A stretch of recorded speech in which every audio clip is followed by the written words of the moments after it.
Apa kata Nabi? Apa urusanku dengan dunia wahai Umar? Nggak ada masalah. Masya Allah, kontrakan habis, saya masih ingat istri saya jual anting. Anak mau lahir, uang saya kurang, istri saya jual gelang kaki. Saya bilang, ih banyak stoknya, dari sini ada, dari sini. Masya Allah, dijual gelang kakinya. Mau melahirkan, nggak punya uang, cincin mahar mas. Saya bilang, Mi jangan, Mi itu cincin mahar. Bi, cincin mahar ini kan milik Umi, hadiah dari Abi. Mahar kan? Berarti sah dong kalau sudah milik Umi jual. Iya tapi udah, nanti kita beli lagi. Dijual. Kenapa? Karena kami punya kesamaan, yakin bahwa apa? Allah gak akan membiarkan kita selama-lamanya seperti itu. Sama seperti corona ini, gak akan lama. Gak akan lama, gak ada yang lama. Dulu ada SARS, dulu ada Ebola, dulu ada macam-macam. Berakhir, nih lihat ini. Bentar lagi gelap, berakhir. Mbak hari ini nangis, besok Mbak ketawa. Mbak hari ini ketawa, besok Mbak nangis. Gak ada yang abadi. Ini dunia, jangan lupa. Ini dunia. Alhamdulillah Ustadz, kami tuh sakinah, mawaddah, warahmah. Jangan senang dulu, besok suaminya wafat. Benar suaminya wafat. Sehat, ganteng, gagah, rajin olahraga. Dicabut usia berapa? 40 tahun sebaya saya. Wafat, mau ngomong apa? Adakah yang abadi? Kullu man 'alaiha fan.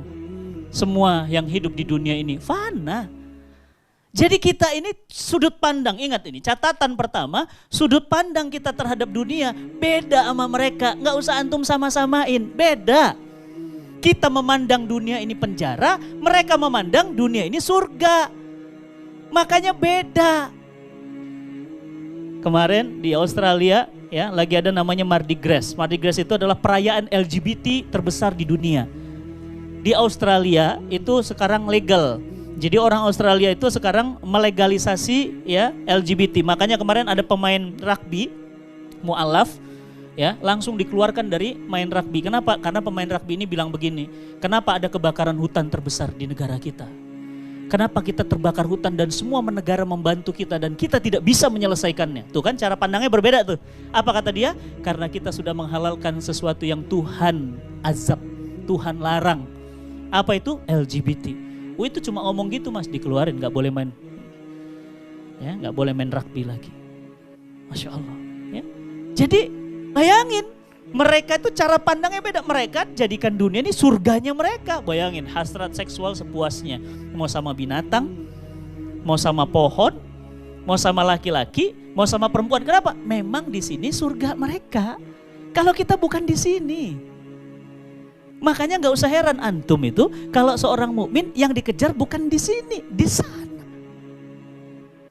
Lihat para sahabat, beda dengan kita. Kita lifestyle-nya apa? Handphone baru, motor baru, mobil baru. Para sahabat lifestyle-nya, gaya hidupnya apa? Wakaf, sedekah, infak, beda.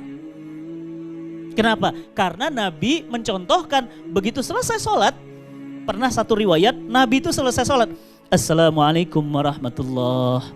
Assalamualaikum warahmatullah. Langsung soft 1 dilompatin, soft 2 lompat, soft 3 lompat, langsung masuk kamar istrinya. Para sahabat kaget. Ada apa? Gak tahu. Gak biasanya Nabi begitu. Ada apa? Gak tahu. Antum tahu gak? Gak tahu. Tiba-tiba Nabi keluar dari kamar istrinya dan berkata, ya Rasulullah, seorang sahabat bertanya, ada apa ya Rasulullah? Apa kata Nabi?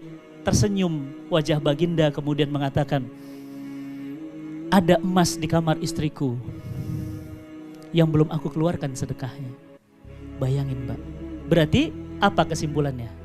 Nabi gak mau menunda. Menunda apa? Sedekah.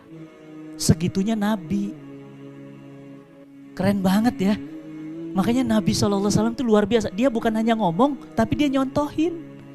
Padahal segitunya Nabi, dan Nabi itu dalam kondisi ekonomi yang waktu itu gak punya. Tapi keluar.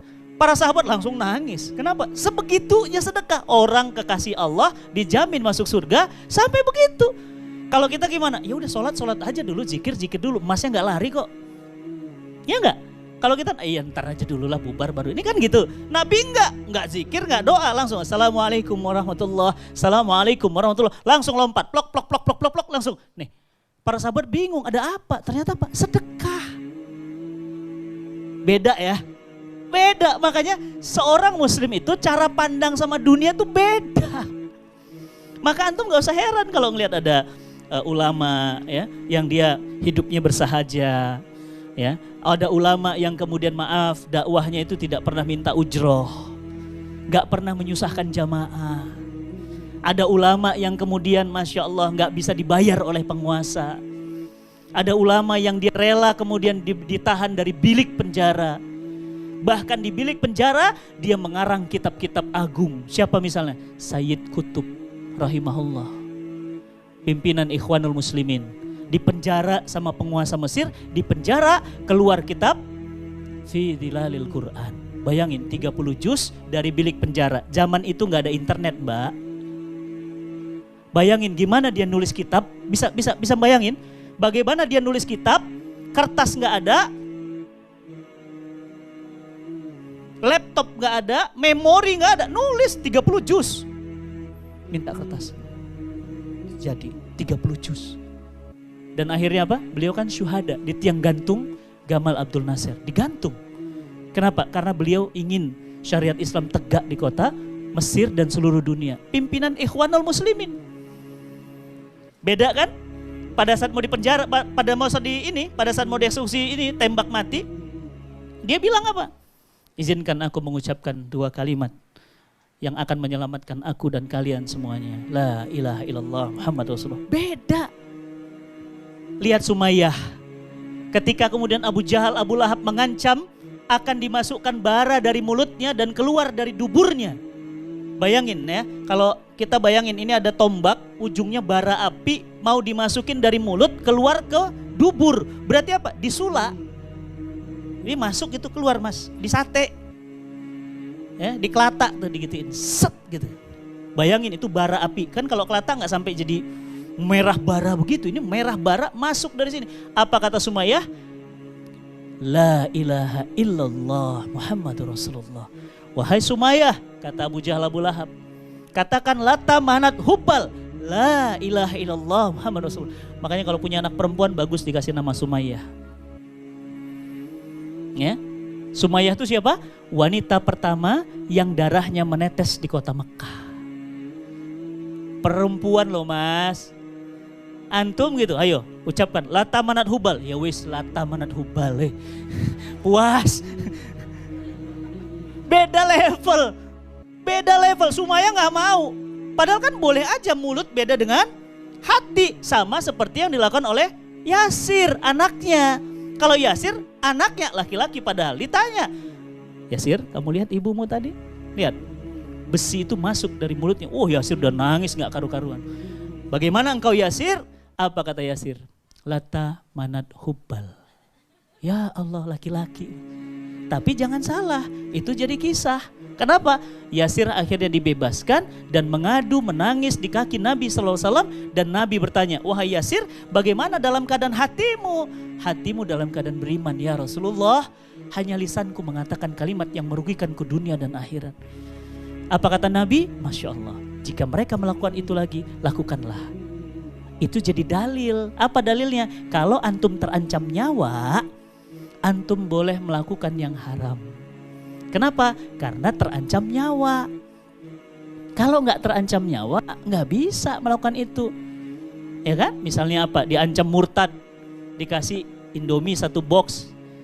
Ya udah lata manat hubala itu jauh. Ya. Nah, oleh karena itu sekali lagi saya tekankan kepada antum yang hadir pada sore hari yang berbahagia ini, cara pandang kita sama dunia tuh beda. Ya, cara pandang kita dengan orang kafir tuh beda, termasuk ketika memandang penyakit, wabah, musibah beda. Mereka ketakutan. Mereka panik. Mereka kayak orang gila ngadepin masalah beginian. Kalau kita itu bukan. Pencegahan, ya. Tahu kenapa? Karena kita diminta ikhtiar untuk menjauh dari penyakit. Namanya berobat, namanya mencegah. Bolehkah secara syariat? Harus. Saya tiap pagi lari pagi, mencegah. Tadi pagi minum jahe merah, ya, minum ala Nabi, ya, masya Allah. Ini nggak ada ala Nabi di sini ya. Ada di Halal Mat ada dapetin ala Nabi, atau di agen-agen di Jogja ada ala Nabi. Minum tiap hari. Apalagi pakai masker jika batuk, apalagi cuci tangan, apalagi tidak datang ke tempat wabah, apalagi ya olahraga, tidur yang cukup, apalagi ya banyak doa, zikir. Ya lakukan itu, udah. Tapi sudah dilakukan itu ternyata pun kena. Apa kata Allah? Kul la yusibana illa ma kataballahu lana wa huwa maulana. Quran surat At-Taubah ayat 51. Kul la yusibana, kata Allah apa? Wahai orang beriman, katakanlah. Kul la yusibana, katakanlah musibah yang menimpa kami. Kul la yusibana illa ma kataballahu lana. Sudah Allah catat, sudah Allah tentukan, sudah Allah takdirkan untuk kami. Kul la yusibana illa ma kataballah. Ma kataballah, sudah Allah catat. Kita ketemu, kita berpisah, Allah catat mas. Kenal sama Mas Nanang, sampai sekarang Allah udah catat itu. Saya kenal sama Mas Yoyo, orang SS. Sekarang rutin ke Jogja 2 minggu sekali yang ngisi pengajian beliau. Allah sudah catat itu. Saya ketemu siapa lagi? Ya, Ustadz Felix Siau tahun 2002. Allah sudah catat itu. Antum gak bisa antum kaji-kaji. Semua catat Allah.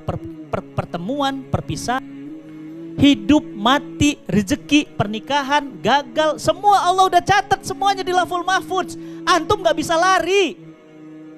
Mbak mau lari kemana? Naik pesawat, Mbak takut jatuh. Akhirnya Mbak naik laut. Di laut Mbak takut tenggelam. Akhirnya Mbak naik bis. Di bis Mbak takut kecelakaan, tabrakan. Akhirnya Mbak jalan kaki. Ditabrak juga Mbak. Mau lari kemana?